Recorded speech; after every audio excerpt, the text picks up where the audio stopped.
লাশ তো আমরা দাফন করি সবাই বটে, কিন্তু যখন দাফন করে চলে আসে আর চেকিং পোস্ট যখন চলে আসে, চেকিং পোস্ট ফেরেশতা যখন চেক করতে আসে, তো আপনারাও দেখছেন লাশ দাফন করে বলেন মাথার গিরাটা খুলা দাও, পায়েরটা খুলা দাও, ঠিক না? বলেন না? কি ফেরেশতা কি খুলা নিতে পারে না? কিন্তু নিয়ম হইল খুলা রাখো, ঠিক না? তো আইসা প্রথমে কাপড়টা সরায়া দেখবে,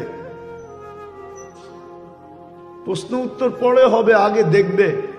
কিন্তু দেখা যাবে আমরা রাইখা আসছি মানুষ, জালালউদ্দিন সৈয়দী রহমতুল্লাহ আলাইহি লেখছেন যে রাইখা বাড়ির দিকে পা বাড়াইতে দেরি, অনেকের চেহারা চেঞ্জ হইতে দেরি হয় না।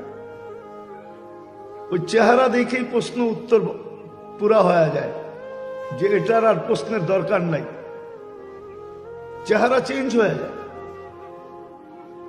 তো আল্লাহর কাছে মানুষ মানুষ হওয়ার মাপকাঠি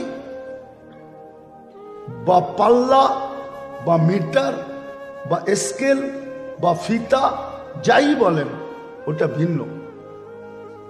ইমাম বুখারী রহমতুল্লাহ আলাইহি এটাই বুঝাইতে চাইতেছেন।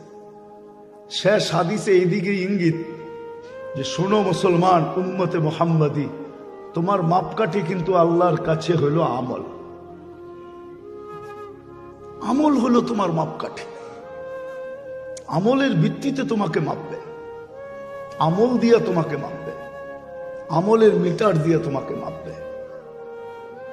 বিদায় শুরু হাদিস থেকে শেষ হাদিস পর্যন্ত উনি এটাই বুঝাইতে চাইছেন যে আসলে মুসলমান উম্মতে মুহাম্মাদির আল্লাহর কাছে দামি হওয়ার জন্য, মূল্যায়ন হওয়ার জন্য, মূল্যায়িত হওয়ার জন্য, দাম পাওয়ার জন্য একমাত্র মাপকাঠি হলো আমল।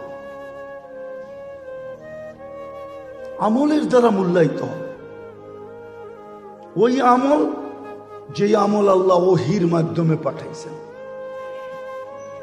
জিবরিল আলাইহিস সালাতু ওয়াস সালামের মাধ্যমে মুহাম্মদুর রাসূলুল্লাহ সাল্লাল্লাহু আলাইহি ওয়াসাল্লামের উপরে আসছেন।